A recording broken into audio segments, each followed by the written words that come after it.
പ്രവർത്തിക്കുന്നു. Now this sentence reveals one of the most dangerous things that can happen in the life of a believer, in the life of a Christian.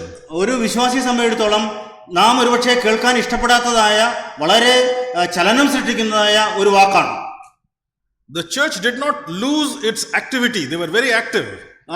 അവരുടേതായ ചലനാത്മകത അല്ലെങ്കിൽ അവരുടേതായ പ്രവർത്തന നിരത ഇല്ലാതാക്കാത്തവരാണ് അവർ. But they lost their affection. എന്നാൽ അവർക്ക് ചില നഷ്ടങ്ങൾ അവരുടെ ജീവിതത്തിൽ സംഭവിച്ചിരിക്കുന്നു. They were still working, they were still serving, they were standing for the truth. But once that fire that burned within them had gone. അവര് സഭയ്ക്ക് വേണ്ടി നിൽക്കുന്നു, സഭയ്ക്ക് വേണ്ടി പ്രവർത്തിക്കുന്നു, എല്ലാ കാര്യങ്ങളും ചെയ്യുന്നു. എന്നാൽ ആദ്യ കാലങ്ങളിൽ അവരുടെ ഉള്ളിൽ ഉണ്ടായിരുന്നതായ ആ ഒരു തീഷ്ണത അവർക്ക് നഷ്ടപ്പെട്ടിരിക്കുന്നു. And this is one of the most uncomfortable truth that it exposes. ഇത് തീർച്ചയായിട്ടും നമ്മെ വേദനിപ്പിക്കുന്നതായ, നമ്മെ ഞെട്ടിപ്പിക്കുന്നതായ ഒരു സത്യമാണ്. We can be active in the work of God and still drift away from the love of God. നാം ദൈവത്തിന്റെ സഭയ്ക്ക് വേണ്ടി ആത്മാർത്ഥമായിട്ട് പ്രവർത്തിക്കുന്നു പറയുകയും എന്നാൽ നമ്മുടെ ഉള്ളിൽ ആ ആദ്യ സ്നേഹം വിട്ടുകളയും ചെയ്തിരിക്കുന്നതായ ഒരു അവസ്ഥ. We can keep the routine of the church, but we can lose the relationship with God. എന്നാൽ നമ്മൾ സഭയിൽ ചെയ്യേണ്ടതായ കാര്യങ്ങളൊക്കെ പഴയതുപോലെ തന്നെ ചെയ്തു വരികയും എന്നാൽ ദൈവവുമായിട്ടുള്ളതായ ബന്ധത്തിൽ ആ വിള്ളൽ വരുത്തുകയും ചെയ്തിരിക്കുന്നു. We can be defending the doctrines, but slightly losing out on the devotion. നമ്മൾ ഈ തത്വങ്ങളെല്ലാം മുറുകെ പിടിക്കുന്നു, പക്ഷേ നമ്മുടെ ആരാധനയിൽ അവന് കൊടുക്കേണ്ട സ്ഥാനം കൊടുക്കാതെ നമ്മൾ അതിനെ വിട്ടുകളഞ്ഞിരിക്കുന്നു. We can serve faithfully, but our heart is growing cold. നമ്മൾ വളരെ വിശ്വസ്തയോടുകൂടി ആരാധിക്കുന്നു, പക്ഷേ നമ്മുടെ ഉള്ളിലുള്ളതായ ആ വൈകാരികത ഇല്ലാതാകുന്നു. This is what was the warning message to Ephesus. അതാണ് എഫേസ്യ സഭയ്ക്കുള്ളതായ അവർ കൊടുക്കുന്നതായ warning, our കൊടുക്കുന്നതായ Doot. The problem was not rebellion, it was replacement. അത് അവരെ വീണ്ടും തന്റെ വേലയിലേക്ക് കൊണ്ടുവരുവാനുള്ളതായ തീഷ്ണത ഉണ്ടാക്കുവാൻ വേണ്ടിയാണ് അവരത് ചെയ്യുന്നത്. Sometime along the way, the love for God was replaced by duty. പലപ്പോഴും നമ്മൾ ദൈവികമായി ചിന്തിക്കുമ്പോൾ, ദൈവ വഴിയിൽ യാത്ര ചെയ്യുമ്പോൾ നമ്മുടെ പ്രവൃത്തികൾക്ക് കൂടുതൽ പ്രാധാന്യം കൊടുക്കുകയും ദൈവത്തോടുള്ള സ്നേഹം ഇല്ലാതാവുകയും ചെയ്യുന്നു. Faithfulness became mechanical. വിശ്വസ്തത എന്ന് പറയുന്നത് വെറും ഒരു വൈകാരികത മാത്രമായിട്ട് മാറുന്നു. Service to God became a routine. ദൈവത്തോടുള്ള സ്നേഹം എന്ന് പറയുന്നത്, ദൈവത്തോടുള്ള പ്രവർത്തനങ്ങൾ എന്ന് പറയുന്നത് ഒരു ദൈനംദിന ചര്യ പോലെ ആയിത്തീരുന്നു. And the intimacy relationship with God went into the background. ദൈവവുമായിട്ടുള്ളതായ ആത്മാർത്ഥ ഹൃദയ ബന്ധം അത് പുറകിലേക്ക് തള്ളപ്പെടുന്നു. The church still looks alive from outside. പുറത്തുനിന്ന് നോക്കുന്നവർക്ക് സഭ വളരെ ആക്റ്റീവായിട്ട് വളരെ ദൃഢതയോടുകൂടി മുന്നോട്ട് പോകുന്നതാണ്. But the love that once fueled everything was no longer the same way. എന്നാൽ ആദ്യകാലങ്ങളിൽ കണ്ടിരുന്നതായ ദൈവ സ്നേഹം കാണുവാൻ തക്കവണ്ണം ഇന്ന് കഴിയുന്നില്ല. And this is similarly what happened in the life of Martha, as you remember, when Jesus visited the house of Mary and Martha. ഇത് മാർത്തയുടെ ജീവിതത്തെ ചൂണ്ടിക്കാണിക്കുന്നതാണ്. കാരണം കർത്താവായ യേശു ക്രിസ്തു മാർത്തയുടെയും മറിയയുടെയും ഭവനത്തിൽ സന്ദർശിച്ചപ്പോൾ ഉണ്ടായതായ സംഭവവികാസങ്ങളെ ഓർപ്പിക്കുന്നതാണ്. Martha was busy being hospitality. She was busy getting the food ready for all the Jesus and his disciples and getting all the arrangements done in the house, whereas Mary was sitting at the feet of Jesus and listening to his words. കർത്താവായ യേശു ക്രിസ്തു അവളുടെ ഭവനത്തിലേക്ക് വന്നപ്പോൾ Martha ഈ വന്നതായ യേശുവിനും ശിഷ്യന്മാർക്കും ആഹാരമുണ്ടാക്കുവാനും അവരെ സ്വീകരിക്കുവാനും അവർക്കുള്ള കാര്യങ്ങൾ ചെയ്തു കൊടുക്കുവാനും തക്കവണ്ണം വളരെ തിരക്കുള്ളവളായിട്ട് കാണപ്പെട്ടു. എന്നാൽ മറിയയാകട്ടെ സ്വസ്ഥമായിട്ട് കർത്താവായ യേശു ക്രിസ്തുവിന്റെ പാദപീഠങ്ങളിൽ അവൾ ഇരുന്നു. And Jesus told Martha that Mary has chosen the good part because she chose to have that relationship with the Lord. ഇവിടെ മാർത്ത പരാതി പറഞ്ഞപ്പോൾ കർത്താവായ യേശു ക്രിസ്തു മാർത്തയോട് പറയുന്നത് മറിയ നല്ല അംശം തിരഞ്ഞെടുത്തു എന്നാണ്. Not that what Martha was doing was wrong. She was also doing good things, getting everything ready, making all the arrangements. But the priority was not a relationship with the Lord. Martha ചെയ്തത് മോശമായ കാര്യങ്ങളൊന്നുമല്ല. അവരെ സ്വീകരിക്കാനും അവർക്ക് കൊടുക്കാനും ഒക്കെയുള്ള എല്ലാം നല്ല കാര്യങ്ങളാണ് അവൾ ചെയ്തത്. പക്ഷേ നമ്മുടെ ഹൃദയത്തിൽ ഏതിനാണ് മുൻഗണന കൊടുക്കുന്നത് അത് നമ്മുടെ വിശ്വാസത്തെ ആശ്രയിച്ചിരിക്കും. And that is what can happen to us who are grown up in the church, we Adventists. തീർച്ചയായിട്ടും ഈ അഡ്വന്റിസ്റ്റ് സഭയിൽ വളർന്നു വരുന്നതായ മുതിർന്നു വരുന്നതായ വിശ്വാസികൾക്ക് ഇന്ന് സംഭവിച്ചുകൊണ്ടിരിക്കുന്നത് അത് തന്നെയാണ്. We grow up in the church, we attend Sabbath school, Pathfinders, everything. Our weekly routine becomes so, our doctrines become so important. Our upbringing is everything so churchly that sometimes we forget the love relationship that we have with the Lord. സഭയിൽ നമ്മൾ എല്ലാ പ്രവർത്തനങ്ങളിലും ഏർപ്പെടുന്നു, എല്ലാ കാര്യങ്ങളും ഭംഗിയായി ചെയ്യുന്നു, പുറത്തു നിന്ന് നോക്കുന്നവർക്ക് വളരെ ഭംഗിയായിട്ട് കാര്യങ്ങൾ ചെയ്യുന്നു. എന്നാൽ നാമും ദൈവവുമായിട്ടുള്ള ബന്ധത്തിൽ അവിടെ വിള്ളൽ വന്നുകൊണ്ടേയിരിക്കുന്നു.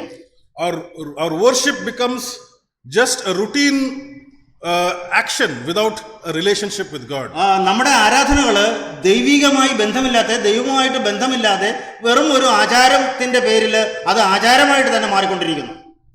We come to church spending 3 hours a day, 3 hours a week, and we think our relationship, and that's all our Christian duty requires of. ആഴ്ചയിൽ ഒരിക്കൽ ഒരു 3 മണിക്കൂർ നാം പള്ളിയിൽ ചിലവഴിക്കുന്നു, അത് തന്നെയാണ് നമ്മൾ ദൈവത്തിന് ചെയ്യേണ്ടതെന്നുള്ളതായ ആ ഒരു വിശ്വാസത്തിൽ നമ്മൾ കടന്നു പോവുകയും ചെയ്തു. On Sabbath, we put on our Sabbath dress, our Sabbath cap, and we are very holy.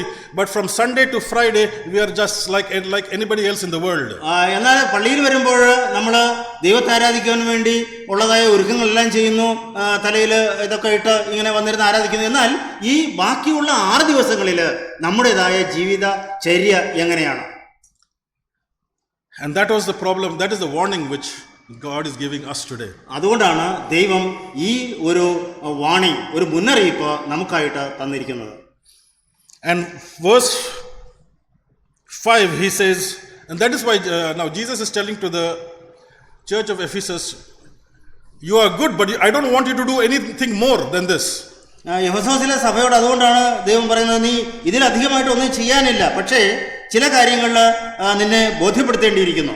He is not commanding them to do more things, but he is asking them to remember, to repent and to return. എന്നാൽ നിങ്ങൾ ഇതിൽ കൂടുതൽ കാര്യങ്ങളൊക്കെ ചെയ്യണമെന്ന് ഞാൻ നിങ്ങളിൽ നിന്ന് ആഗ്രഹിക്കുന്നില്ല, പക്ഷേ നിന്റേതായ കുറവുകൾ നീ മനസ്സിലാക്കി നീ മടങ്ങി വരേണ്ടിയിരിക്കുന്നു.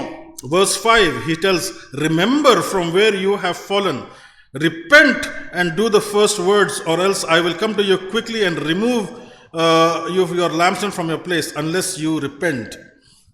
5-ാമത്തെ വാക്യം, നീ ഏതിൽ നിന്ന് വീണിരിക്കുന്നു എന്ന് ഓർത്ത് മാനസാന്തരപ്പെട്ട് ആദ്യത്തെ പ്രവൃത്തി ചെയ്യുക, അല്ലാഞ്ഞാൽ ഞാൻ വരികയും നീ മാനസാന്തരപ്പെടാഞ്ഞാൽ നിന്റെ വിളക്ക് അതിന്റെ നിലയിൽ നിന്ന് നീക്കുകയും ചെയ്യും. Remember where you once stood.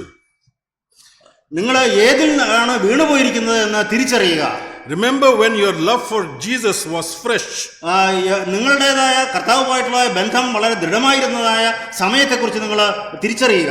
Remember when your prayer was not just a routine or a schedule that you had kept. നമ്മുടേതായ പ്രാർത്ഥനകൾ വെറും ആചാരപരമായിരുന്നത് അല്ലാതിരുന്നതായ അവസരങ്ങളെ കുറിച്ച് നീ ഓർക്കുക. Remember the time when you were longing to go to Jesus in prayer. കർത്താവ് നമ്മുടെ പ്രാർത്ഥനയിലൂടെ കർത്താവായ യേശുക്രിസ്തുവിന്റെ അരികിലേക്ക് ചെല്ലുവാൻ നീ വാഞ്ചിച്ചിരുന്നതായ നാളുകളെ കുറിച്ച് ഓർക്കുക. Because you are losing your love, it is not a emotional drift, it is a spiritual distancing.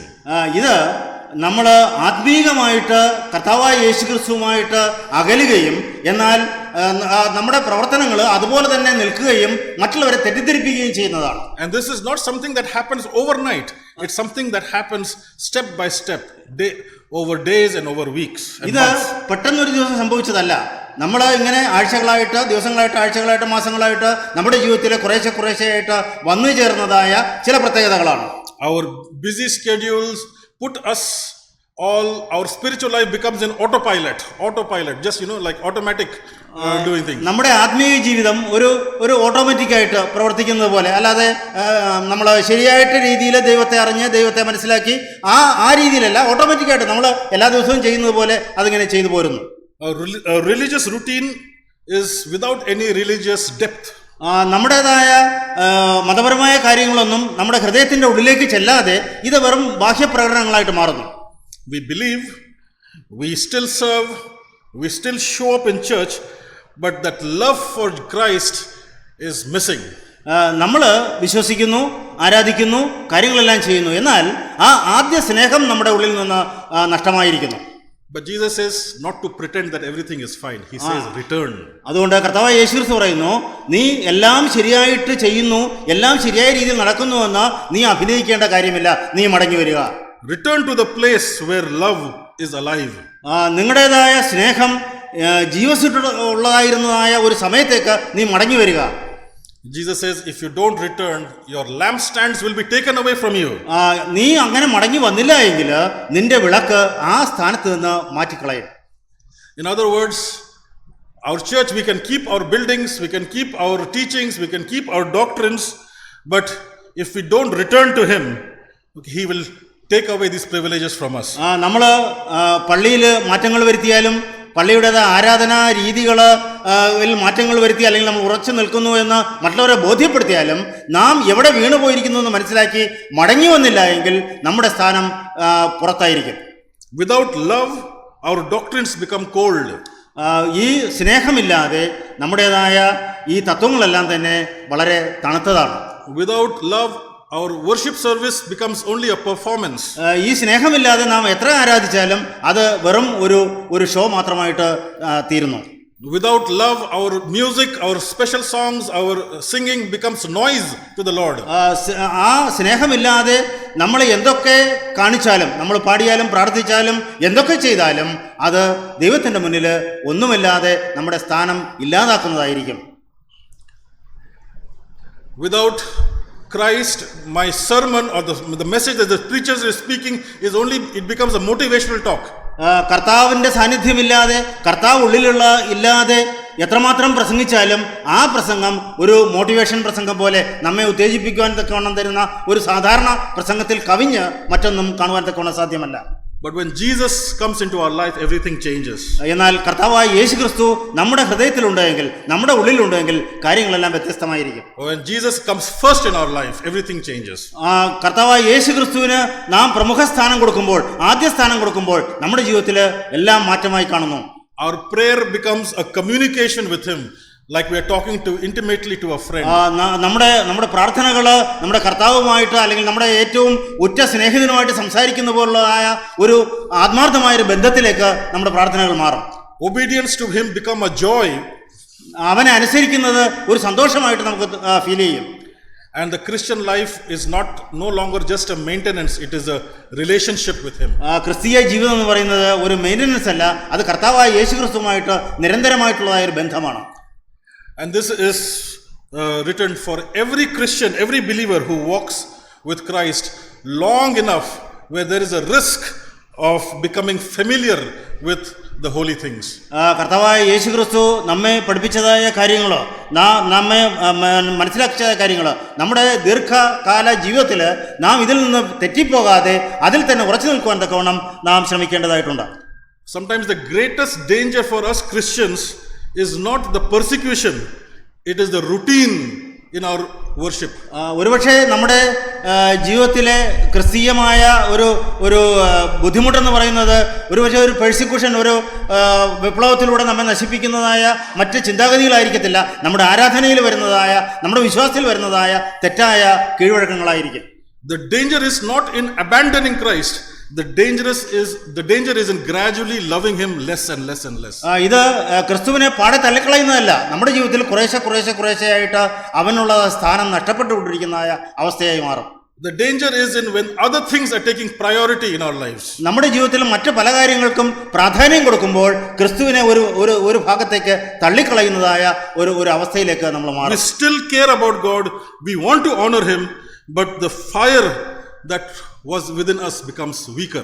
നമുക്ക് ആരാധിക്കണമെന്നുണ്ട്, ക്രിസ്തുവിനെ അംഗീകരിക്കണമെന്നുണ്ട്, ക്രിസ്തുവിന്റെ കൂടെ നടക്കണമെന്നുണ്ട്, പക്ഷേ നമ്മുടെ ഉള്ളിലുള്ളതായ ആ തീഷ്ണത ദൈനംദിനം കുറഞ്ഞുകൊണ്ടേയിരിക്കുന്നു.